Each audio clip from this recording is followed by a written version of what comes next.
Insisto, a veces los productores ignoran dónde terminan sus productos y esto realmente hace que el empresario se dedique a lo que tiene que hacer, que es vigilar la producción. Yo permanentemente he dicho en estos 15 o 20 años que hablo sobre este tema, no se puede pretender que un empresario pyme llene un proyecto de inversión para realmente que sea estudiado por la CEPYME. El empresario pyme, si se dedica a llenar ese proyecto, no tiene nadie más en la empresa que él para llenar ese proyecto, la empresa o deja de vender o deja de producir. Entonces tenemos que hacer cosas muy simples para los empresarios. Lo mismo es para un crédito, lo mismo es para participar en una exportación. Temas simples, porque los empresarios, las empresas pymes se caracterizan porque su gerente general, su dueño, su presidente es generalmente la misma persona y es clave en el día a día. Si está distraído en otro tema, hay algo que se está dejando de hacer en esa empresa y eso no es bueno. Y no se puede contratar, como en las empresas grandes, profesionales para que le preparen a uno los papeles. Yo creo que entender esto ha sido el secreto en Italia, el secreto en España, pero también no es el secreto en Estados Unidos. La famosa agencia de Small Business, de pequeños negocios, tiene como norma que ningún formulario tiene más de una página. O sea, toda la información que se le pide para prestarle a una empresa los primeros $500.000 que se lo dan con muy pocos requerimientos es una página. Él describe lo que es su actividad en una página y ellos tienen la suficiente información para poder modelizar, para hacer una proyección sobre la base de la información que le pone una página. Le dirá si es una actividad agropecuaria, cuántas hectáreas tiene, dónde está ubicada, qué deudas tiene, si es una empresa, cuántos empleados, cuáles sus ventas, etcétera. Una página. Si tiene que llenar, como nosotros, cuando vamos a pedir alguna asistencia especial, todo un proyecto de inversión, señores, hay alguien que está dejando de hacer su tarea o se está distrayendo y eso no es el negocio de las pymes. Entonces yo creo que entender que esta asistencia que tenemos que lograr para las pymes tiene que también, además de ser efectiva, tiene que ser simple, accesible, entendiendo cómo es la idiosincrasia de nuestras empresas. Creo que esto es sumamente importante. Yo creo, como sostengo al final en la parte de abajo de esa lámina, el objetivo de Argentina puede ser el de España. Nosotros podemos aspirar a ser como los españoles y representar en las exportaciones de las pymes por lo menos la mitad de nuestras exportaciones. Yo creo que sería buenísimo que toda esta discusión sobre el tema agropecuario, toda esta soja que ha estado tan de moda, se vuelque en carne, en lácteos, en procesos, y eso es realmente el mundo de las pymes. Y esto creo que es el objetivo realista que tenemos, lo mismo con la actividad textil. El diseño es siempre básico y está presente en una pequeña empresa. A veces las grandes empresas tienen muchas más dificultades por sus tamaños, por sus volúmenes, de realmente entrar en esta clase de detalles, y por eso en el marco de una economía ordenada las pymes tienen un enorme potencial en el mercado internacional.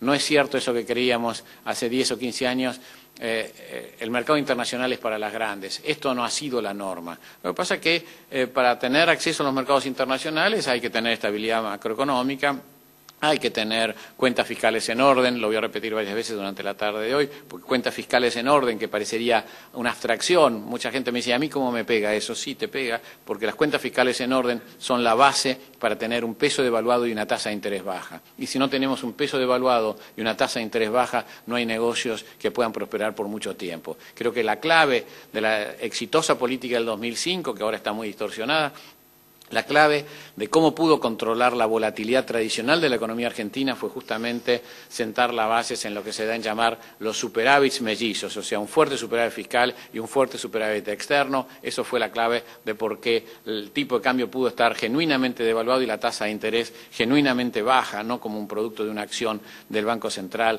en contra del mercado, como a veces lo vemos en estos días, sino como acción de un equilibrio macroeconómico que genera estas condiciones que son las propicias para desarrollar la actividad productiva.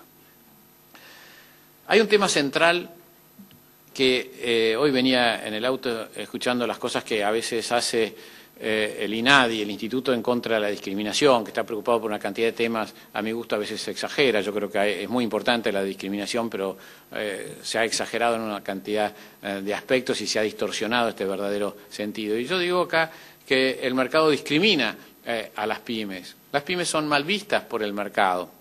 El mercado, en un desarrollo teórico que ha llevado a Stiglitz, ese gran economista americano, al premio Nobel, el mercado tiene sus fallas.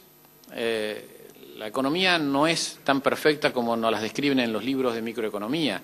Porque fundamentalmente, porque esos libros que nos hacen curvas muy prolijas, suponen que todo el mundo tiene toda la información en todo momento. Y eso no es cierto. Entonces, no podemos pretender que los banqueros que tienen información limitada, porque obviamente la información es cara, entonces tienen información limitada, les dé lo mismo analizar un crédito de $20.000 que un crédito de $20 millones. Al crédito de $20 millones le pueden asignar 5 economistas a que lo evalúen, en cambio el crédito de $20.000 tienen que manejarse más con intuición y con reglas más elementales. Y por supuesto que confunden ignorancia con incertidumbre y riesgo. Como no sé, creo que es riesgoso. Por lo tanto, como no sé sobre las pymes, por las dudas le pongo una tasa de interés alta. Y esto no es lo mismo, no es lo mismo la duda que uno puede tener al mirar una actividad, al analizar una actividad, que incertidumbre sobre su resultado. Incertidumbre es cuando yo hago un pozo de petróleo y realmente no sé si va a haber petróleo o no. Eso es incertidumbre y uno tiene una manera de decir, bueno, acá hay un riesgo implícito en la actividad. Aunque sepa todo, puede no haber petróleo. Y el riesgo es la conclusión del análisis. Cuando yo analizo una empresa y hay componentes riesgosos, uno dice, bueno, entonces acá sí puedo aplicar una tasa de interés más alta porque hay, por la actividad misma, algún riesgo. Pero cuando no sé, simplemente no sé. Y decir ante la ignorancia que es riesgo o incertidumbre es un grave error. El análisis detallado de todo esto, lo que se dio en llamar las fallas de mercado, es lo que llevó a Stiglitz al premio Nobel, no sus críticas al Fondo Monetario, otros temas por los cuales cobró alguna difusión. El premio Nobel lo gana porque realmente analiza los límites de la teoría y por lo tanto las implicancias equivocadas que saca. Y entre las implicancias equivocadas es que el mercado financiero espontáneamente, por ignorancia, castiga a las empresas pequeñas con una mayor tasa de interés. Bueno, esto es un caso de discriminación. Y creo que esto es sumamente importante, porque si entendemos esto correctamente, entonces estamos justificando por qué el Estado tiene que intervenir en esta actividad.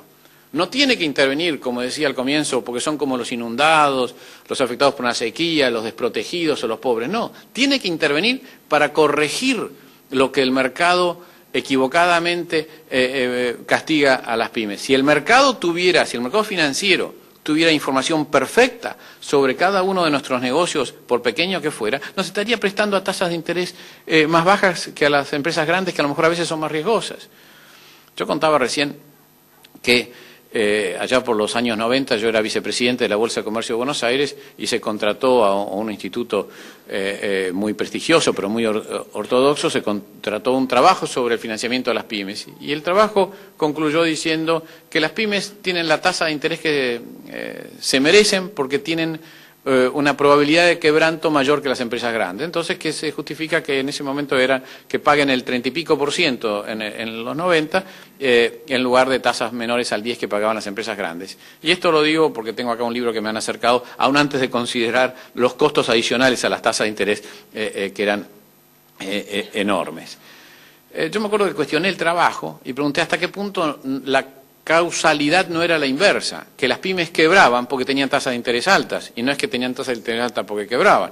Y realmente analizando YPF, que era la empresa más rentable en ese momento, si a YPF le aplicábamos las tasas de interés de las pymes, hubiera quebrado 3 veces en los años 90, porque tenía un nivel de deuda insoportable en comparación con las pymes. Entonces yo creo que justamente la acción del Estado es para compensar lo que se distorsiona del óptimo económico, no es para realmente ayudarlas porque necesitan ayuda, sino es porque están afectadas por una política de discriminación. Creo que es central entender esto,